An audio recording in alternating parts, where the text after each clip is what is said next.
Thursday Sports Show. Thanks for staying with us. We are into the last quarter, Baz, and we need to talk a little bit of footy because there's been a few things happening across all grades. It has. So let's start with Adelaide-Richmond, Saturday, 4 o'clock here. Yeah, good game. Adelaide are at pretty well full whack at the moment. Probably a bit stiff. Get knocked off last week by the Bombers. So Adelaide Oval, Adelaide. Oh, Richmond were pretty good against the Doggies. Yeah, they were. But I think Adelaide will be, even though they're 1-3. Yep. I think their confidence is a little bit higher. Yep. Anything can happen there. Richmond will win probably. Yep. But Adelaide, as you can see by where their SNFL side is at the moment, they're at full strength. Yep. So they got to eat to pick from. They got a whole lot to pick Should from. it be a sellout? That won't Easter be. weekend, yeah. Richmond fans will come over. Crows are not drawing a big crowd at the moment. No. Why? Well, it's a good question. Get on them. Well, you need to. Be supportive. They're not a bad side. They're not really. They were last year. I think they were 3-1. Yep. At this stage. This year they're 1-3. Yep. But I still reckon they're playing better footy.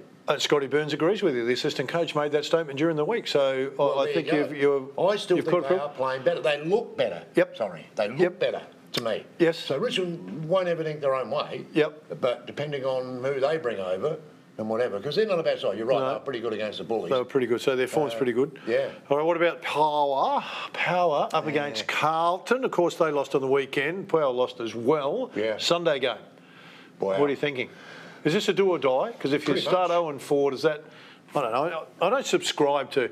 No team's started 0-4 and been able to make it since this year here. I don't think there's any relevance in that. You're just getting yourself... You just make it... You need a run. They need... But in fairness to Port right now, is it fair to say Alira out, Charlie Dixon out, so we're talking bookends, number one interceptor centre-half back, number one centre-half forward, missing. Yeah. So I know in footy terms they talk about the spine, but I don't reckon there's ever been a year where any club hasn't said, if I can get a really good centre-half back and a really good centre-half forward, then we're going to be okay. That's right. And I'm trying not to make it look like I'm making excuses, but two pivotal players, not talking about a wingman or two pivotal players missing, and they're kind of hanging in there. But the expectation was because they've been so good the last couple of years, this was their year for the grand final, that none of that's getting mentioned. It's just, look, Ken's lost the group. I don't think they can coach. I don't think they can play. I'm going, Yeah, like I've said, mate. Ken if they come back, things might be different. Ken doesn't kick goals from 30 metres out, mate. He's in the box. Yep. You know, they need to get their kicking efficiency correct. Yep. Not only for goals. So who should be held accountable for that? The players and someone. There's got to be someone that's working on that skill. Or no one's working on it.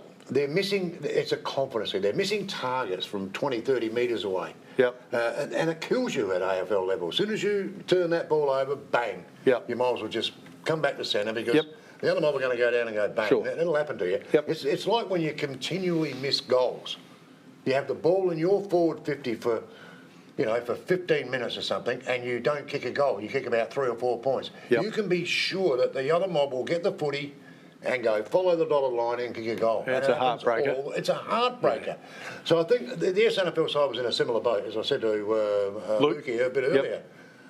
They kicked 14-17 and got beat by 5 points or whatever they got beat by. Yep. It will kill you. Inefficiency will kill you at AFL level and even SNFL level. Right. So I think Ports at the moment, okay, they're missing a few soldiers. I'd like to have Dixon, Fantasia, Robbie Gray in that forward line.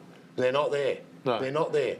It's a big three, isn't it? Beg pardon? It's a big three. It's a very big trio. You're not talking. That's what I'm saying. There's some people big forget outs. that. Yeah. And if you took the three equal calibre players out of any side, or four if you count Aaliyah and whatever, they'll struggle. Yep. They're going to struggle because they're not easily replaced.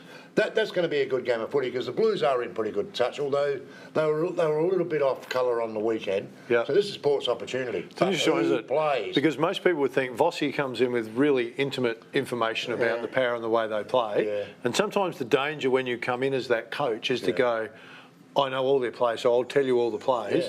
I'll actually overload my group, and you guys get up and have the win. So that's right. you never know what's going to happen. It'll be an interesting test there to see how they go. I think. Yeah, it's a test for both. It's a test for both coaches, but it's a real test for Port at the moment because they need to hold on. They need to hang on until they get some soldiers back. That's what they need. And they're not the only ones that are out on the weekend. There's a couple more that are doubtful. Well, the point that you made at the start is you lose your confidence, and once you lose that, it becomes very self-fulfilling. You don't make it's hard those to get out of exciting it. decisions, Phil, No. do you? No, you don't get the footy at half back and see a guy in the middle and think, I can hit him in the corridor. Yep. When you're playing well, you will hit him. And it's amazing how it's infectious through the group. So, the same in our game. Someone misses the first couple of free throws. Who's normally a good free throw shooter.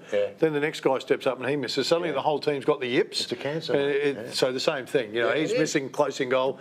The pressure builds, and now I miss, and then more pressure, you miss, and And then you set up, and then you get clowns, and I call them clowns, that get up there and blame the coach who's sitting up in the box. Easy target. Hegley got blamed for the last 10 minutes of the showdown. There was absolutely nothing he could do. Nothing. Nothing. Can't make any moves. Nothing. What are you going to do? The players make the decisions on the ground at the time. So, and then they walk away and go home, and Kenny goes in and cops the flack. So if the expectation at the start of the year had have been that we've got a lot of injuries and we're going to start poorly, everyone would have gone, oh, we're okay, because we thought that's what was going to happen. But when the expectation is this is the year to play in the grand final, that's right, and you don't fulfil that, then people go, well, you're not living up to what you promised. And Ports have been, over the years, Phil, you know... They've been pretty consistent. They've been pretty consistent, Go back 30 years, and they've been spoiled. Oh, really. yes. You know what I mean? Oh, yeah, no doubt. And how come you haven't won 5 flags in a row? That's the expectation. That's the expectation. Sometimes unreal. All right, let's have a look at some of the other games, mate. West Coast are up against Sydney tonight. West Coast surprised last week, but I don't think they'll surprise Sydney. No, I don't think so either. Too many misses. Sydney, that's right. Yep. I think COVID affected for them. All right. St Kilda up against the Gold Coast. Paddy Ryder, of course, out for 2 games. Bit of an unfortunate one for Paddy, really. Don't know why Paul got rid of him. Don't know why Paul got rid of him, to be honest. Gold Coast. But he was stiff, he'd be out for a couple. You see what he did? Well, it was an accident. Come on, it was an accident. And as soon as it happened, he went to help the kid up. There was nothing intentional in it. And Paddy's not that, again, not that kind of player. Give Gill a ring. Oh, Gill's no longer. Oh, we'll talk about Gill in a minute. Okay, Yep. Gold Coast. St Kilda. St Kilda pretty good last week. Gold Coast. Beat Gold Coast. All right, you go with them? Melbourne up against GWS. No, Melbourne will win that. Yep. Leon Cameron's copping the same kind of flack that Ken's at the moment and shouldn't be. Essendon up against Freo on Sunday.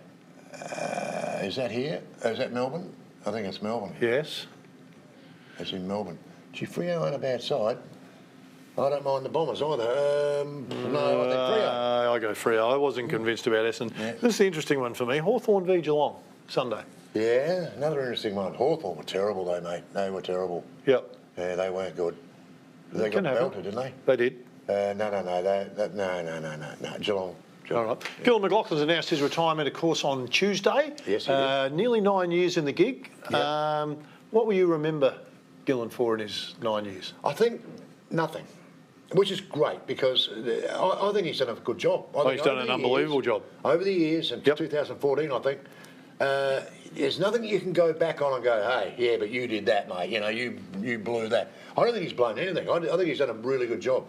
The only thing I'll be critical of with Gil McLachlan is the rule changes. Stop it. Stop the rule changes. Stop this man on the mark rubbish. That's killing the game, Phil. Trust me. All right, I'm going to say I'm going to remember Gil McLachlan for keeping the AFL going through COVID. I think it was an amazing achievement. All the sports certainly couldn't accomplish that, so we'll miss him, and he certainly has left the game better than the way he found it. So well done to Gil McLachlan. Time for us to go. Hope you've enjoyed the show, everybody. Look forward to your company next week. Bye for now.